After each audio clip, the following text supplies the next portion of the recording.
been provided with the document. Okay.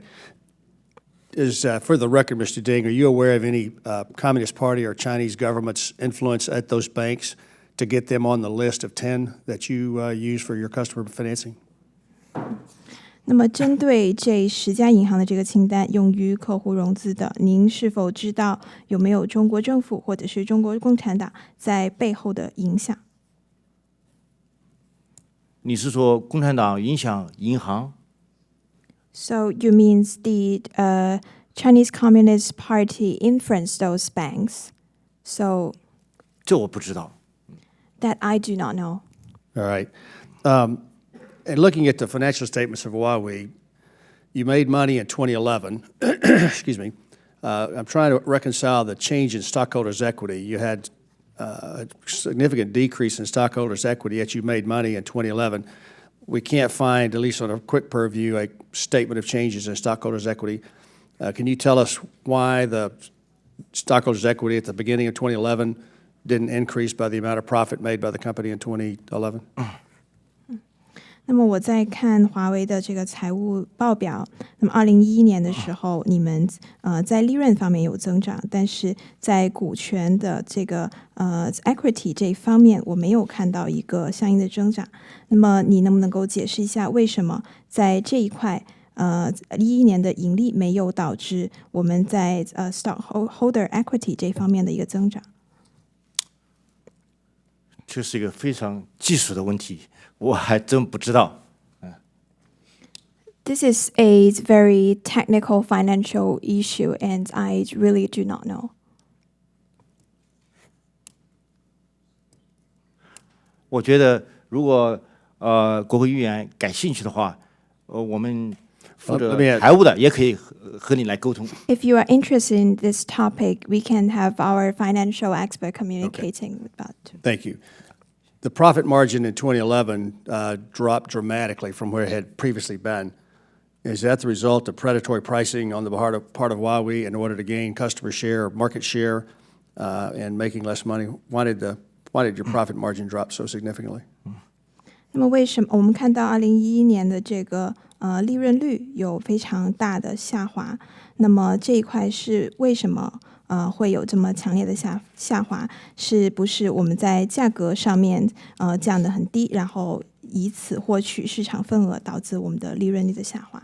不是的，国会议员先生，你要知道，不光华为的这个利润下滑，我们整个这个 ICT， 整个这个电信制造行业，我们所有的企业都面临的很大的一个挑战，这个发展生存都面临的很大的挑战。针对华为公司在2011年的在利润下滑，实际上是2个方面的原因。第一个，我们有外汇承兑方面的损失啊。第二个，华为公司在去年我们应该在全球我们招聘了2万多员工，这都是要很多钱的。No, it's not like that, Congressman. Not just the profit margin of Huawei is influenced. Actually, the whole information and communication technology, our industry, have all been influenced by the situation, and the profits has dropped for all enterprises in this industry. This is an issue all companies in the industry is now facing, no matter in terms of development or survival. As to the 2011 drop of profit margins, there are mainly 2 reasons, according to my knowledge. One is due to the foreign exchange rates. 2 is because of our global recruitment. We hired over 20,000 employees worldwide, and that cost us a lot of money. Thank you, Mr. Ding. Mr. Zhu, in your statement on page 2, you talk about the founding of ZTE with 3 investors, one of them being from Hong Kong. And then on page 3, though, you tell us that ZTE started out as a private company with some state-owned enterprise investments. Can you help us understand the conflict there?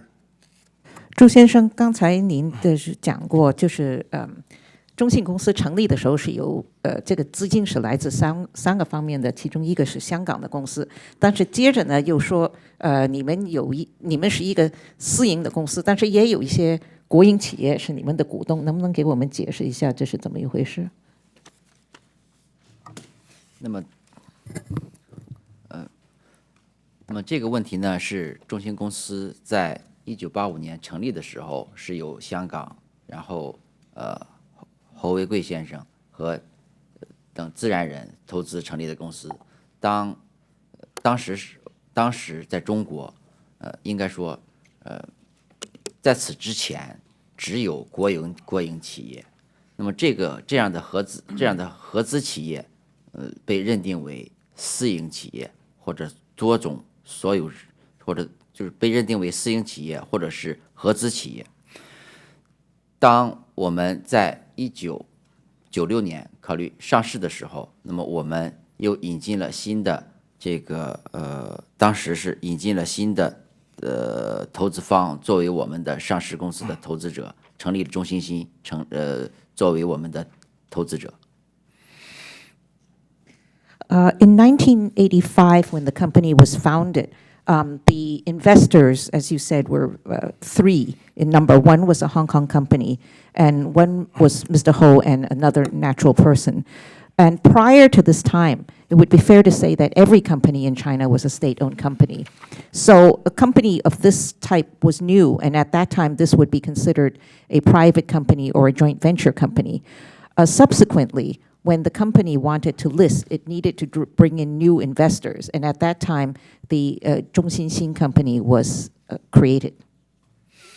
So you do have some state-owned ownership even today. 那就是说 140,000 shareholders. 现在你这个14万多个股东当中，是不是也有其中有一部分是国营企业？那么从这个问题上，我们需要对这个问题向委员会和国会议员先生做一个更详细的阐述。我们现在在香港和深圳的上市公司里面，我们一共有14万个股东，它是完全是整个公司的管理和经营，完全是按照上市公司的管理规范进行经营运作的。中兴新作为一个投资方，它不参与日常的经营，它只是作为一个投资和股东。I need to give you a more detailed explanation of this arrangement. We, as a listed company, have 140,000 shareholders, and the company's management and operations are entirely in accord with standard business practices. The Zhongxinxin company that I referred to just now is purely an investor. It does not get involved in the operations of the company. Gentlemen, thank you. Mr. Ding, I would like to take up your offer to provide the committee in the future, not right now, the details with respect to the changes of stockholders' ownership, as well as the mechanics of the ESOP, answering such questions as when an employee leaves the company, do they get to take their shares with them? Do they have to sell them back to the ESOP? If dividends are declared, do the ESOP then distribute those dividends to the employees? Because the issue that we're looking for is influences that the Communist Party and or the central government might have on both your operations. So if you wouldn't mind providing it to us in the future, that'd be terrific. And Mr. Chairman, I yield back. Thank you, Mr. Sorry, I might have to translate for that first. 丁先生，在您这一块的话，我也是想要，现在不是马上要提供材料，但是我希望你们能够可以给我们解释清楚你们公司的整个股权结构，也包括整个员工持股计划的这个情况。比如说，是不是有员工离职了之后，是不是要把股份卖回给ESOP 的这个计划，然后分红的情况是怎么样的？我们想要知道这些细节，是因为我们希望能够了解清楚中国政府或者是共产党对这一个是不是有什么样的影响？我想在这个地方澄清一下，中国政府在华公司没有任何股份，也不参与。华公司是一个独立的私营公司，我们独立运作，中国政府也不参与华公司的这个运作。上我的这个开场陈述已经谈到这个问题了。另外一个，我们和委员会就华公司的治理架构以及我们的股权架构都进行了非常非常详细的沟通。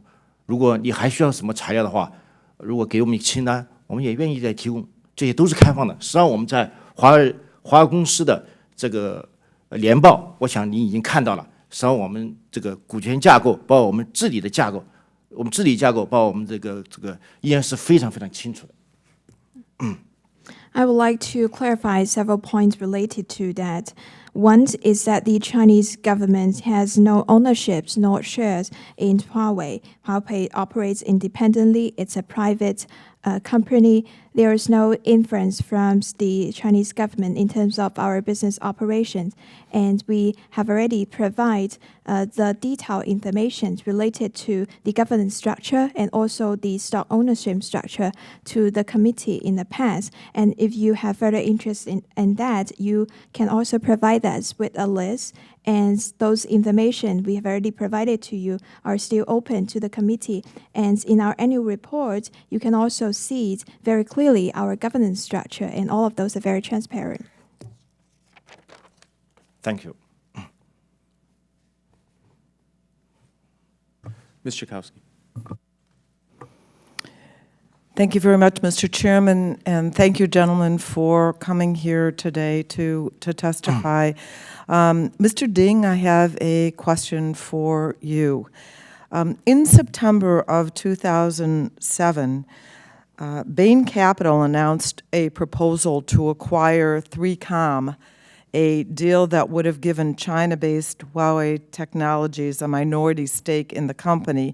This was, according to the Associated Press, on April 30th, 2008, quote, a prospect that raised the ire of U.S. lawmakers afraid that sensitive military technologies would be transferred to China. The article goes on to say that Masri, who was president and CEO from August 2006 until Tuesday, announced a proposal in September for Boston-based private equity president and CEO from August 2000. Let me start over. Masri announced a proposal in September for Boston-based private equity firm Bain Capital Partners to lead a buyout of CM. He said the deal would help CM gain freedom from the whims of the market and improve its chances of expanding in China. The deal would have given Huawei Technologies, China's largest manufacturer of telecom equipment, a minority stake in 3Com, a proposal that raised the ire of U.S. lawmakers afraid that sensitive military technology would be transferred to China. 3Com stock rose 34% the day the deal was announced, but declined after the concerns arose and Bain and 3Com failed to agree on ways to restructure the deal to address lawmakers' fears. Bain cited the national security issues in announcing last month that it was giving up on the deal. Here's my question. Has Huawei, my understanding is, has made multiple efforts since then to acquire parts of or all of U.S. companies. I'm wondering if any of those efforts have succeeded. When they haven't, what Huawei has said about the national security issues that have been raised, and is it your intention to continue to pursue purchases and partnerships of U.S. companies? 再次感谢两位今天到今天的听证会来。丁先生，这个问题是问您的。在2007年9月份的时候，贝恩资本曾经跟华为一起，华为作为少数的这个股份的拥有方，想要一起购买3Com 的股份。这个我看到的报道是来自 AP 的，这里面提到说，美国的lawmaker 担心敏感的美国的军方技术会通过这样的交易转移到中国，他们也会担心说，这个组织的 President Mark 之前也在9月份的时候提到过，这个基于波士顿的公司，然后他们这方面的私有的股权以及这个相应的交易会影响到在这个市场上面的格局和机会。那么这个交易会导致华为在中国最大的这个电信设备技术的提供商会获得3Com 的这个股份，然后担心在这个过程之中，美国敏感的军方的这个技术会被转移到中国，这是美国法律制定的这些官员的担心。那么在这一个交易里面，华为的角色以及有关美国网络安全方面的担忧，导致3Com 在后来决定重新改变这个交易的结构，以及在各方在这个交易之中的角色。那么按照华为的理解，自从那次之后是否也有多次的试图购买部分或者是全部的美国的公司？如果是有的话，这样的尝试有没有成功过？那么针对这些事情引起的国家安全的问题，华为对此作何陈述？将来是否还是有意图要购买，或者是跟美国的公司有这些相应的合作伙伴的交易的这个意图？这个问题很多也很长啊，我想非常愿意来跟你沟通这个事情。关于你谈到的贝恩和华为的那是合作，我本人并没有参与这个项目，所以我在这个地方不能做任何的评论。That was quite a lot of questions raised in your statement, and I'm very willing to communicate with you about that. As to the cooperation between Bain Capital and Huawei, I personally did not participate in that project, so I would not be able to make comment on that. 自从这个以后有没有呢？和我们是和CFS 我们都有些沟通你比如这个3Com 以后的话，我们是做了一些沟通的，但是这个有没有收购成功呢？没有。以后有没有计划在美国进行一些这个业务和企业的收购呢？我想这个如果有机会的话，华为公司也愿意来做一些这个兼并和收购。M&A 在业界都是非常这个普遍的非常普遍的。华为公司也曾经卖过2个公司子公司，一个给埃默生，一个给3Com。As to whether or not we will have similar cases like that, we've also communicated with CFIUS about these related issues. Actually, after the 3Com deal, we also communicated with CFIUS. And if you ask whether or not those efforts are successful, and up to now, no. And if you ask, is there any plans of merger or acquisition or similar business like that in the future, we might have merger and acquisition because it's a very common practice in the industry. In fact, in the past, Huawei also sold 2 subsidiaries to American companies, Emerson and 3Com.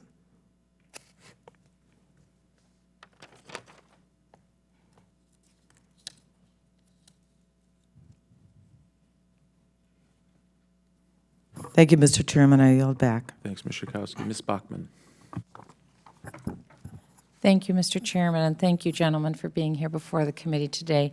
We appreciated our time when we could be with you in China. We appreciated the time that we could have for asking questions. I think it's obvious from the questions that are being asked of you today, the committee members didn't feel that we had a full and complete response, and that's our need to ask you these questions today. In particular, my concern is that we've seen numerous media reports that indicate both Huawei and ZTE have been complicit in potentially stealing of either trade secrets or technology from other companies, either by hiring employees of previous competitors or by planting employees in those firms. One of my questions would be in particular, for example, Huawei was accused by Cisco of copying Cisco technology and manuals for sale here in the United States. My question is, was Cisco code ever in any of your equipment at any time in Huawei? 感谢两位来到我们今天的听证，也感谢在中国的时候有机会跟你们见面的时间。那我们今天问的很多问题呢，你们都可以看出来，是因为委员会觉得没有得到完整或者是全面的答复。我在媒体上看到很多相关的报道说，两家公司都涉及到贸易的秘密或者是技术方面的窃取，不管是通过招聘来自对手的员工，还是说在对方的公司里面植入自己的员工来做到这一点。那么我这个问题是问丁先生，之前思科有指控说华为复制或者是盗窃思科的技术。同时也复制了在销售手册上面的这些内容。那么我想问一下，我的这个引用的这个话，关于思科的这个事情，您是作何回应？巴克曼国会议员，非常高兴再次见到你。我在回答你这个问题之前，我谈一点，华为公司是不是又在媒体上有一些传言说华为公司是政府成功是因为政府支持和盗窃其他公司的机密技术，这些指控都是毫没根据的。我想在这个地方谈谈我自己的感受。我在华为公司度过了17年，这17年可是我人生最美好、最黄金的17年。我今天在这个地方仍然对我17年选择加入华为感到非常的自豪。国会议员，你知道我们所处的这个通信这个行业是一个充分竞争的行业。25年前，华为公司靠$2500的注册资金，就像在美国千万的怀着美国梦的这个硅谷的创业公司一样，发展成一个为全球1/3的人民提供通信的服务，在亚洲、在非洲、在北极、在最艰苦的地方、在最偏远的地方，都留下了华为公司员工辛勤的汗水。我认为华为公司成功是市场开放、透明和自由竞争的成功。我认为华为公司的故事就是全球华为14万员工艰苦奋斗、创业和追求梦想的故事。我想对华为公司的一切怀疑都是没根据的。我觉得华为公司成功也是应该值得庆贺的。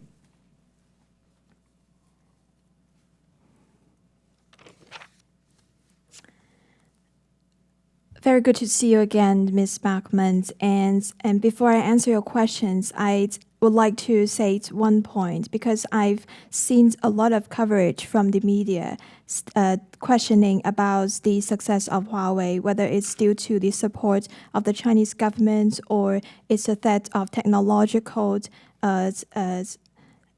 equipment or codes. I think all of those allegations are groundless.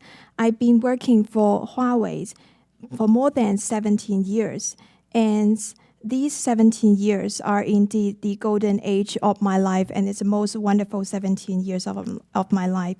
And I still feel so proud of the choice I made 17 years ago. The industry we are in is an industry of sufficient and full competition.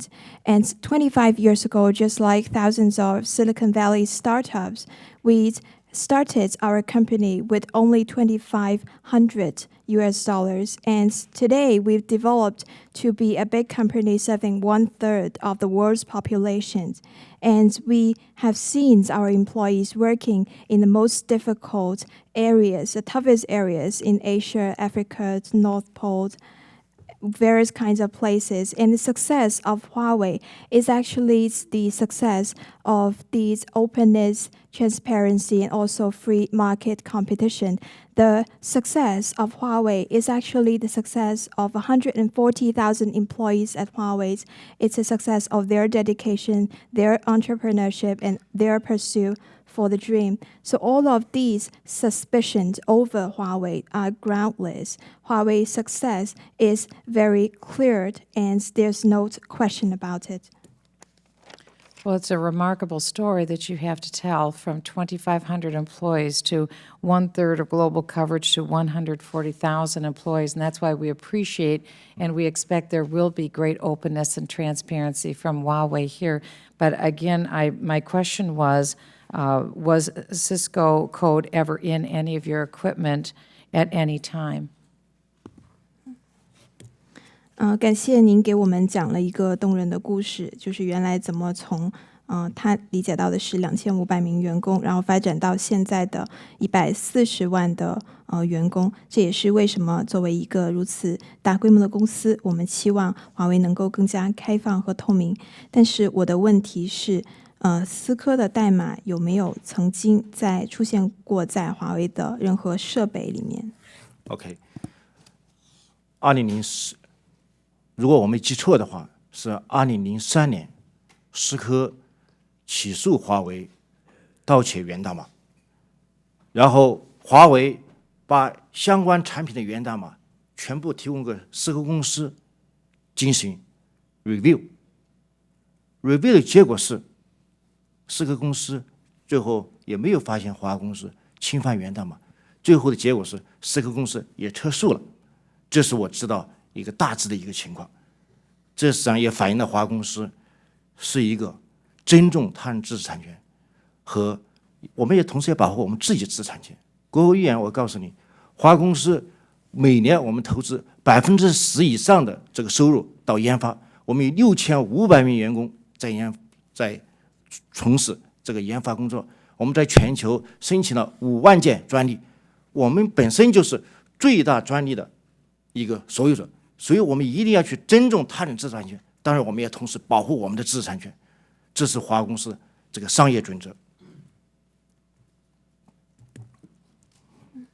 If I remember well, that happened in 2003 when Cisco sued Huawei for intellectual property rights infringement. And at that time, Huawei provided our source code of products to Cisco for review. And the result is there was not any infringement found. And in the end, Cisco withdrew the case. This is the basic situation of that case. Huawei respects the intellectual property rights of other people, and at the same time, we protect and safeguard our own interests in terms of intellectual property rights. Every year, Huawei invests about 10% of its sales revenue into research and development.